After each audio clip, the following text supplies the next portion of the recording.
All right, so this is section 1.7 is called rational functions and end behavior. Like I said, we're going to get into more asymptotes and wholes in the next 4 sections. All of it relates to rational functions. So first of all, what is a rational function? A rational function is a quotient of polynomial functions. So these will be fractions. They will say f of x equals, and there will be some sort of expression in the numerator and some sort of expression in the denominator. There should be an x somewhere in that denominator, okay? The catch to these and what makes them rational functions, because there's a variable in the bottom, is that there will be some sort of restriction because whatever's in the bottom cannot equal 0, right? Domain says if it's 0 in the bottom, it would be undefined. Undefined in these look like vertical asymptotes or wholes. All right, so this first example, we're just talking about the domain of these functions, okay? It says find the domain of the rational function and write your answer in interval notation. So this time it's specific, it needs to be interval notation. All of domain will pretty much do that, okay? So if I look at A, okay, the very first thing you have to do is see if your function can be simplified. And that's the catch. Well, not the very first thing. You want to find domain first. Then we will see if it can be simplified. So before I do anything with A, which we will eventually factor the numerator and see if it can be simplified, before you do that, very first thing you do is the domain. So because there's a variable in the denominator here, I'm going to say this cannot equal 0, so x cannot equal 4. And then I would write my domain in interval notation. So it goes from negative infinity to 4. It cannot include 4, so it gets a parentheses, the union, and it starts again at 4, and it goes to positive infinity. So domain comes before any simplification of your fractions. Eventually we will factor, cancel out, and you will see there's a hole there. But for now, we don't even worry about it. When you're looking for your domain, you do it from the very beginning. Okay, then I go to B. Again, set my denominator not equal to 0. You have 2 options here. Either add that 36 square root, making sure you do plus and minus, right? So you get both roots. Or you can factor it. And then split and solve. So neither of those parentheses can be 0, because if either of them are 0, the whole denominator is 0. So from here I get x cannot equal negative 6 and x cannot equal positive 6. So in interval notation, we go from negative infinity to the smaller, smaller to bigger, bigger to positive infinity. So negative infinity up to negative 6, can't include it, so it gets a parentheses. It can include all the numbers between negative 6 and positive 6, but not either of those, so they both get parentheses. And then from positive 6 to positive infinity. So this is what my interval notation would look like if it's a not equals and there's 2 numbers. If there were 3 numbers, it'd be negative infinity to the smallest number, smallest to next number to like that. And then you would have an extra set of parentheses in here, okay? All right, then we're going to read it from a graph. So this is what a rational function would look like. If you graph this on a graphing utility, it will look just like this. You will not see asymptotes, but there are asymptotes existing here, okay? There's 2 actually on this one. There's a vertical asymptote that's running right through my y-axis, and I know this because my curve bends at that point. And there's a horizontal asymptote, okay, that's running along my x-axis. Now, what starts and stops domain is my x values, right? I'm not worried about the y values when I'm talking about domain. X values are what I'm looking at. So if I look from left to right, what's the furthest point to the left that's being graphed on this? Good. And then does it stop? At 0. And then does it pick back up again? At 0, but does not include it. So we stop and start our domain at any vertical asymptote.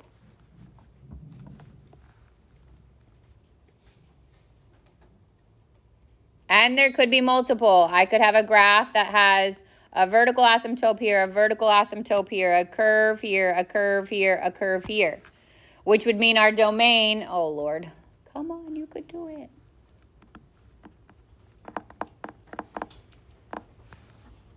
One I just drew, it has 2 vertical asymptotes. It has a horizontal asymptote too. But your domain stops with every vertical asymptote, right? So if I had to do the domain here, let's just say this was like negative 2 and positive 2. Then my domain would go from negative infinity to negative 2. It would stop at negative 2. It picks back up at negative 2 and goes to positive 2, stops at positive 2, picks back up and goes to positive infinity. So for every vertical asymptote, okay, there's a stop and start to your domain. And sometimes you will physically see the line and sometimes you won't. Like you won't see the line and you'll have to know that it's there, and you know that it's there because your graph takes a turn there, okay? Questions? All right.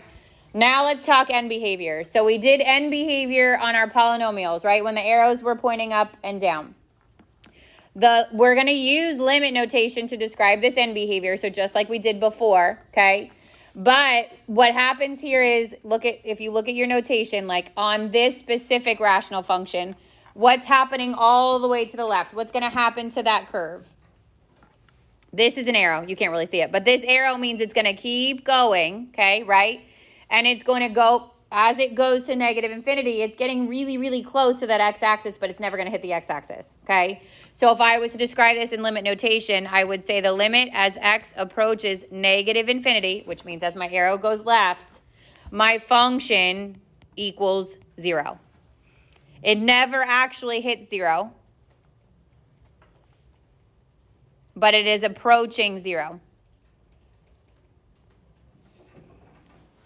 And then on the right-hand side, this end behavior is also going very, very close to 0, but never hitting it. So the limit as x approaches positive infinity would also be 0. So our end behavior is based on our horizontal asymptotes.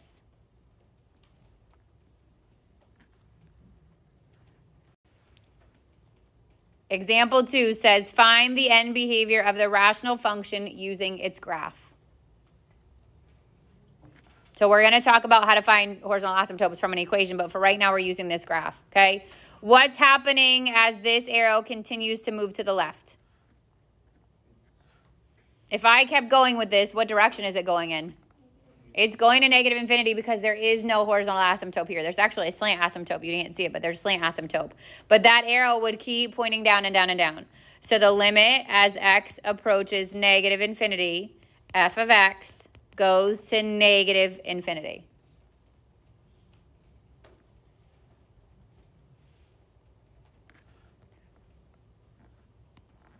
Now in calc, they say that that limit does not exist, which is different. So we're using limit notation to describe the end behavior, but this is not the limit of the graph. That's where it gets confusing. Next year, you'll remember, hopefully, that you're like, this is what she was talking about. Okay, then on the right-hand side, what's happening to this arrow? It's going to keep getting bigger, which means the limit as x approaches positive infinity, f of x would equal positive infinity.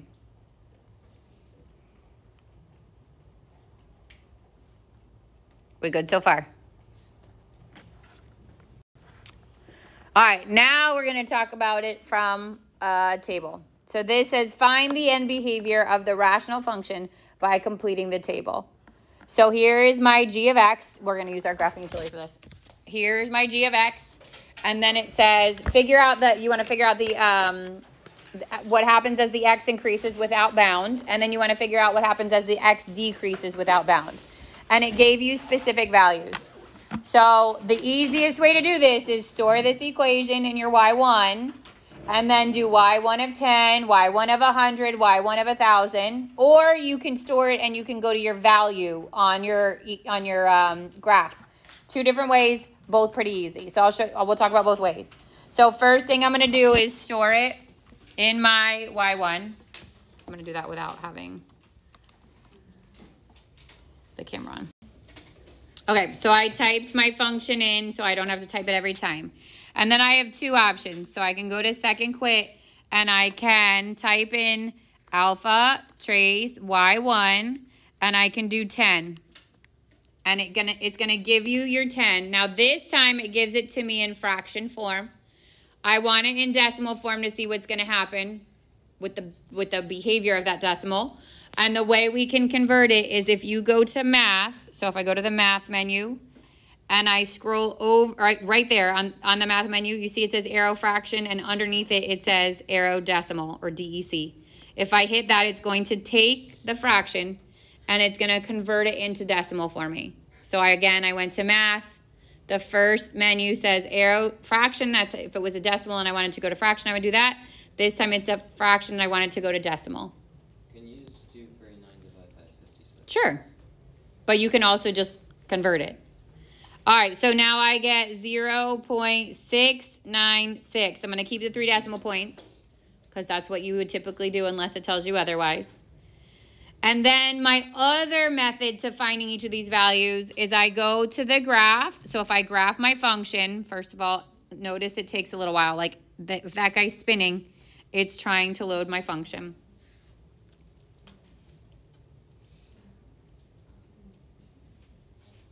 If I go to second trace and I go to value, I can type in each of these x values. So I could do 100.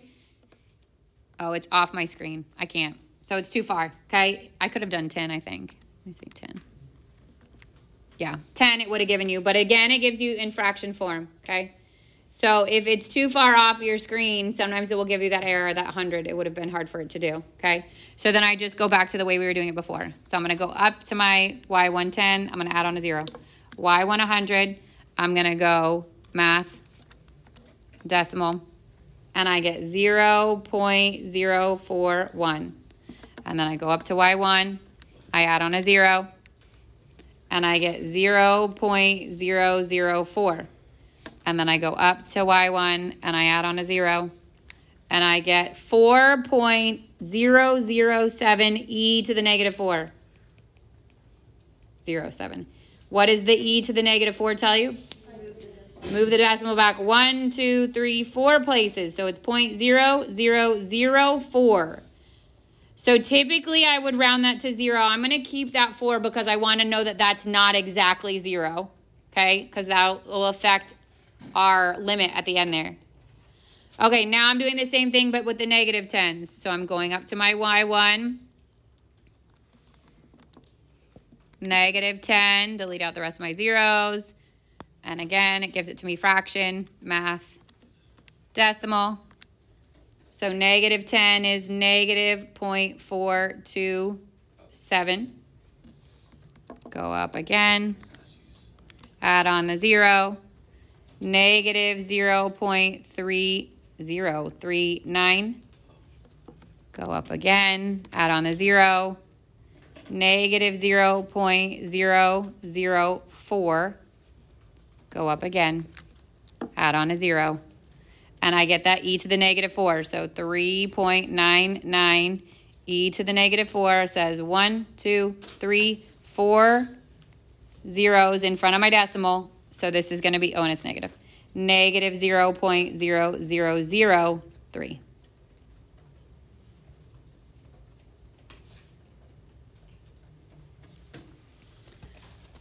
We good on filling out the chart? Okay. So now let's talk about the behavior as, now look at the wording, as x increases without bound. So it's giving it to you in this order. It's going from 10 to 100. It's getting bigger without bound. What's happening to my g of x values? They're getting smaller and smaller and smaller and smaller and smaller. But why we kept this is because no matter how big I get, it will never actually hit 0. So you're looking at the behavior there. It's getting close to something, but it's not going to hit it because there's a horizontal asymptote. So if I were to give this in limit notation, this would be x increasing without bound. So it's going to positive infinity. What's happening to my g of x? It's stopping at 0, which means that limit would be at 0. Yes, yeah, when she says the limit does not exist. Yeah. It's a little different. We use limit notation to talk about the behavior of things, but there's actually something called a limit, which we get to in May. All right, now the next one says as x decreases without bound. So now it's the limit as x approaches negative infinity. That would be a decrease without bound. What's happening to my values? It's going from negative 0.4 to negative 0.03 to negative 0.004 to negative 0.003. Are they increasing or decreasing? They're increasing, right? Because it started negative and it's getting smaller, negative, which would be increasing. But it's, again, approaching something and not touching it. What's it approaching and not touching? 0. Now, if you look at your graph, I should have taken a picture of it. If you look at your graph, it reflects this.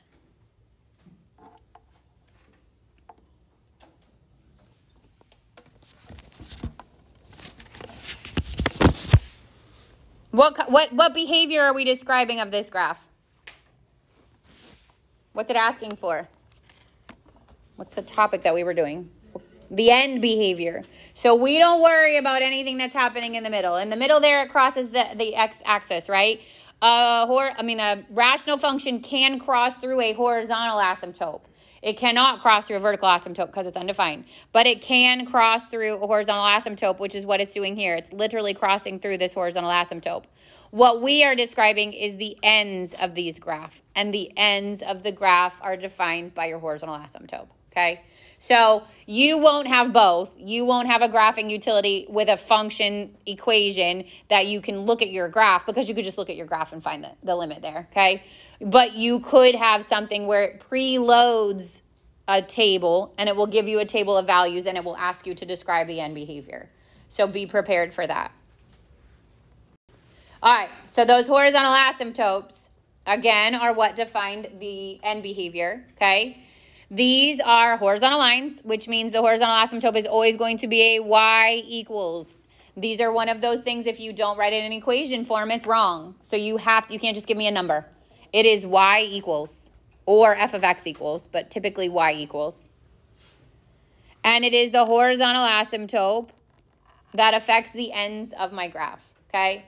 So as your limit approaches negative infinity or positive infinity, it doesn't matter. If it has a horizontal asymptote, the limit of that is the horizontal asymptote. So if a horizontal asymptote exists, then if it's approaching negative infinity or positive infinity, f of x equals wherever my horizontal asymptote exists, okay? So if I just use this as an example, it looks like it's at -1. If my horizontal asymptote is y equals -1, then the limit as x approaches negative infinity, I don't think I had a name for it, f of x would equal -1, and the limit as x approaches positive infinity, f of x would equal -1. So right and left-hand behavior will be the same if it has a horizontal asymptote.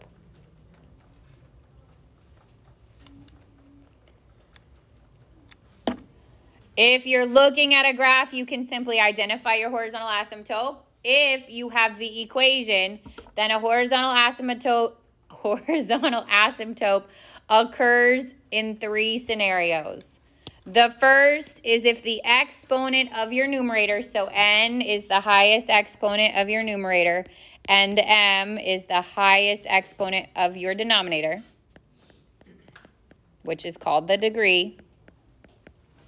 So if the degree in the exponent is smaller than the degree in the, if the degree in the numerator is smaller than the degree in the denominator, then the horizontal asymptote exists at y equals 0. If the degree of your numerator is equal to the degree of your denominator, then the horizontal asymptote equals, and I know it gets cut off, but this is y equals the leading coefficient of your numerator over the leading coefficient of your denominator. And if the degree of your numerator is bigger than the degree of your denominator, then there are no horizontal asymptotes.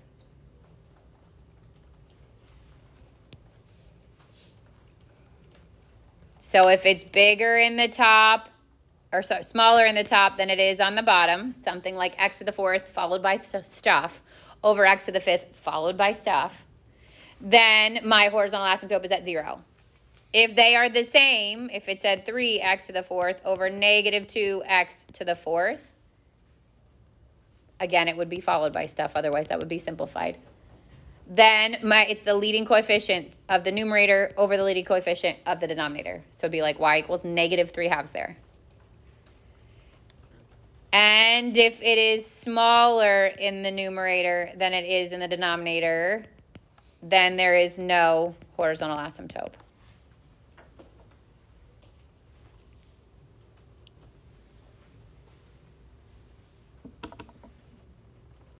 All right, so how do we get the end behavior from a question? We did it from a graph. We did it from a chart, okay?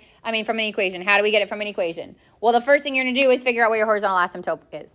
So we're going to look at our rational functions. We're going to go through those rules that we just talked about. We're going to figure out where the horizontal asymptote is. If the horizontal asymptote exists, then the end behavior on both the left and the right is that horizontal asymptote.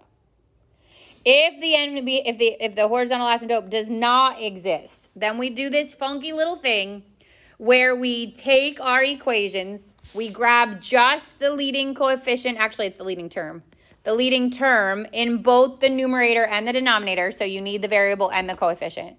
The leading term in both the numerator and the denominator. We simplify it by canceling out whatever variables we can. And then we plug in negative infinity for left-hand behavior, and we plug in positive infinity for right-hand behavior. And really, you're not like actually computing it because you can't compute infinity. But you're going to say, what would happen if this number was super large? Okay, so that's the way you think about it. If I double infinity, what happens? It's still infinity. If I divide infinity by 2, it's still infinity. If I multiply infinity by a negative number, now it's negative infinity. So that's what you're looking to see, is if I simplify it and I theoretically plug in infinity, because we can't actually plug in infinity, what would happen to that number? Okay, so that's what we do. There's no horizontal asymptote. So go through these examples. It says find the horizontal asymptote, then find the end behavior. Let's look at A. First thing you want to do is look at the exponents. Exponent in the top is 1. Exponent in the bottom is 2. What's the relationship there? Top is bigger, top is smaller, or they are equal? Top is smaller. What happens if top is smaller? Y equals 0 is my horizontal asymptote. Which means the ends of my graph will both go to 0.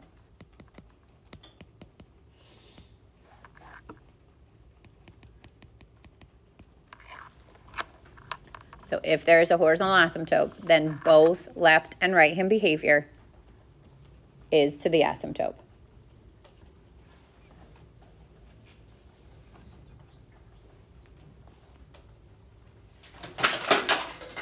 Good catch. Go to B. Yeah. If the one in the top is bigger than the one in the bottom, then there's none. Because it could be slant, but it's just because there's none. Yeah. All right, go to B. Now what's happening with my exponents?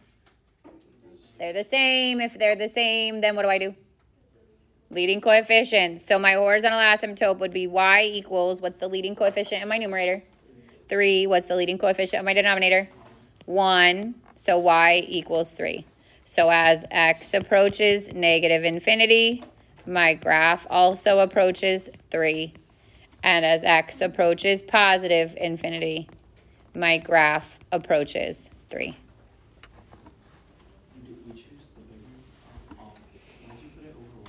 Because the leading coefficient in the bottom would be 1. So whatever's on the front of the one that has the same variable is your leading coefficient. Still good?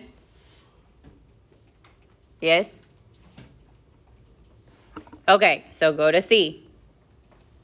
We did one of each scenario, right? What are we assuming is happening here? There is no horizontal asymptote. If the top exponent is bigger than the bottom, there's no horizontal asymptote. So we grab just the leading coefficients. If there were 10 terms in the top and 10 terms in the bottom, I would only grab the ones that have the biggest exponents. So I say 3x to the third over x squared. I simplify this expression. So what can you do here? What can I cancel out? X squared, right? This leaves me with 3x. To find the negative or the left-hand behavior, I'm plugging in a negative infinity. So if I plug in negative infinity, what do I get? Negative infinity. 3 times negative infinity is still negative infinity. So the left side of my graph, as it approaches negative infinity, my graph approaches negative infinity. And then for the right side, I plug in positive infinity. 3 times positive infinity is going to give me positive infinity. So as my graph goes to positive infinity, as my x values, sorry, go to positive infinity, my graph goes to positive infinity.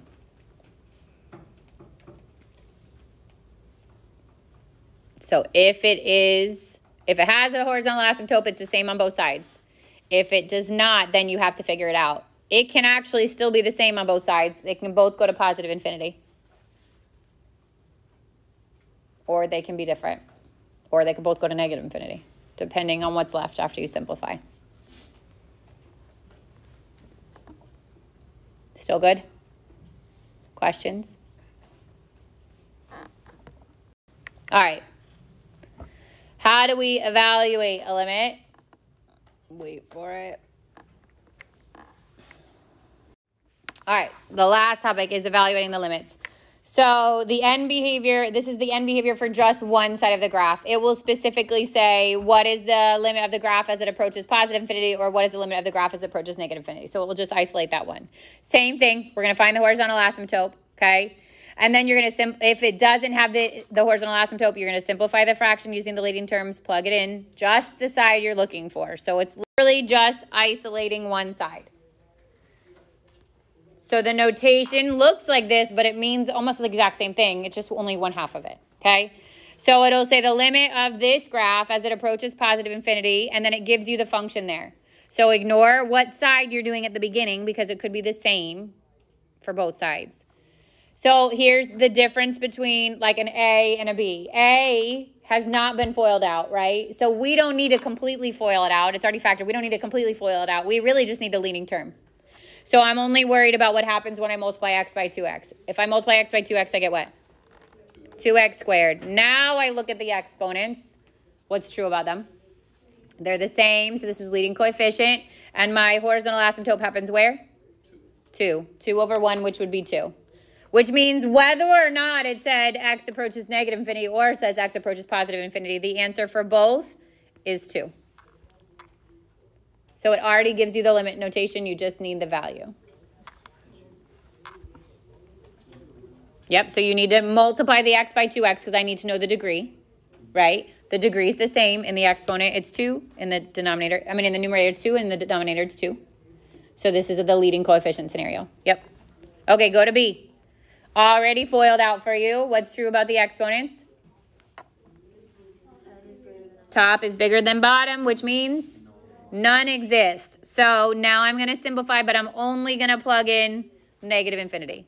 So I'm going to take the 3x squared over x squared. What happens, 3x to the third. What happens to my x's? They cancel out. I get 3x. So as I plug in negative infinity, what's going to happen? Stays negative infinity. Just so you can see what it would look like let's say it ended up being 3x squared at the end. After I simplified it, what would happen if I plugged in a negative infinity into something and squared it? It would become positive. So this is a scenario in which both sides would go to positive infinity, okay? Like if it had, after I simplified it. All right, last one, okay? Again, look at numerator, denominator. What's true about the relationship?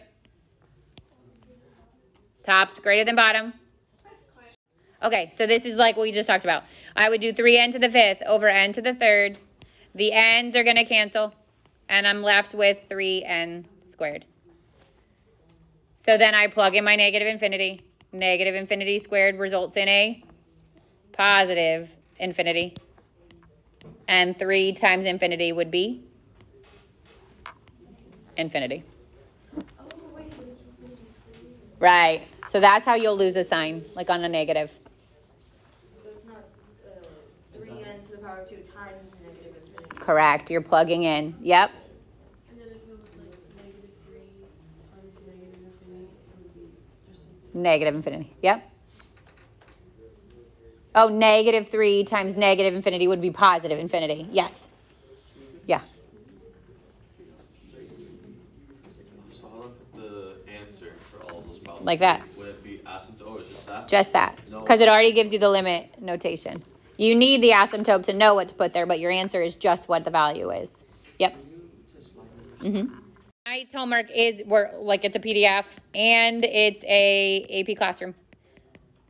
Okay, but on the instructions in the assignment, I say skip 4 for now, okay? Skip number 4, leave it blank, take a guess. I don't care, but skip number 4 for now because it involves holes and we haven't gotten to holes. I don't even know why they put it here, okay? For AP Classroom, you're skipping number 4.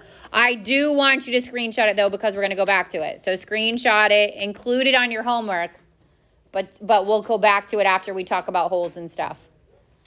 You just don't need it yet. So we'll revisit it before your quiz or your test, but you don't need it yet. So